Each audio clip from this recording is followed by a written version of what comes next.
برگردون. 76% احتمال داره که نتونین توپو گل کنین. قیچی این 50% احتمال نرفتن توپ توی دروازه رو داره و این اصلا روش درستی برای اومدن سر تمرین نیست. حتی بهترین بازیکنای دوران ما هم اشتباه میکنن. اونا احتمال خطاشون زیاده. هرچی باشه اونا انسانه. ولی اگه انسان نباشن چی؟ خانم ها و آقایان، آینده فوتبال رو معرفی میکنم. جایگزین های ژنتیکی، تصمیم گیری بی عیب و نقص و نتایج کاملا تضمین شده همون چیزیه که مردم میخوان.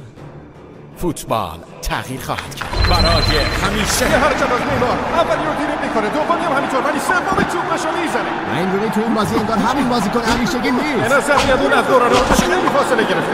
ریبری ستاره سالهای گذشته باز هم ناکام. فوتبال تغییر کرده. ستاره ها از دوران اوجشون فاصله گرفتن. آیا فوتبال رونالدو تموم شده؟ باید ببینیم در آینده چه اتفاقایی میافته. تمرین تمومه.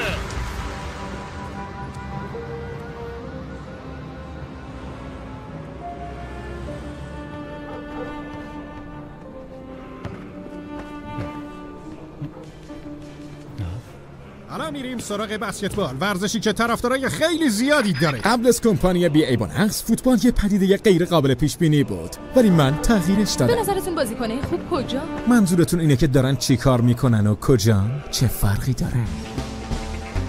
کتاب زلطان من زلطانم. زلطان بودم از چه مشتری این کتاب جو اینجا ببینم. داری؟ میگم صاحب مغازه در جریانه. بیا ببینم. بذار خودم بگم، همون تیر قبلیه. براتون شیمیون کنم.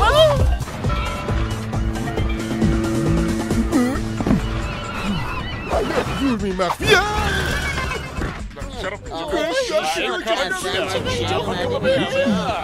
ما اینجا چی کار میکنیم؟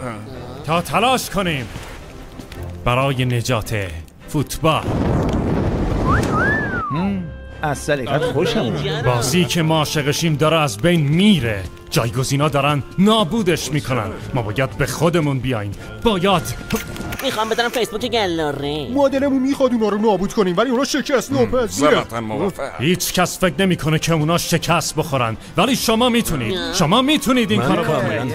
منظورم همتونید با هم به یاد بیارین چی باعث شده که یه بازیکن بزرگ بشین. شما از خطر کردن نمیترسید. فوتبال عشق شماست، ولی اونا فقط فوتبال رو به خاطر پولش میخوان. شما همه چیزتون رو برای پیروزی گذاشتید، تمام توانتون رو. هیچ چیز بدتر از این نیست که فوتبال قابل پیش بینی باشه. بازیکن‌های معروف به میادین فوتبال بازگشتند. آنها در یک کنفرانس خبری جایگزین‌ها را به یک مسابقه با قانون گل طلایی دعوت کردند. طبق توافق تیم بازنده باید برای همیشه از فوتبال خداحافظی کنید. با شما هستیم با بزرگترین رویداد فوتبالی دنیا. جهان در حال تماشای این مسابقه است. هر تیمی اولین گل رو بزنه برنده است.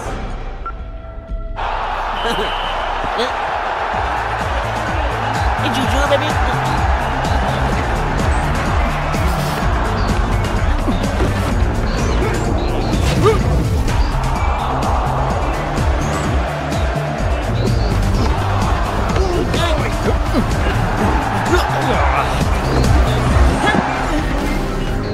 هیچ چیز بدتر از این نیست که فوتبال قابل پیش بینی باشه.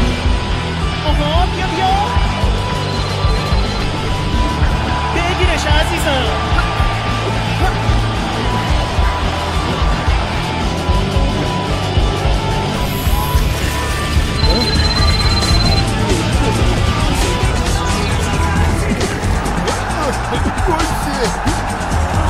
چه میکنه این بازیکن؟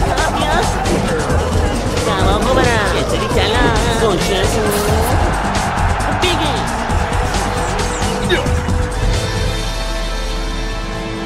اینا شلوغ‌تر میخواد. این شد یه چیزی.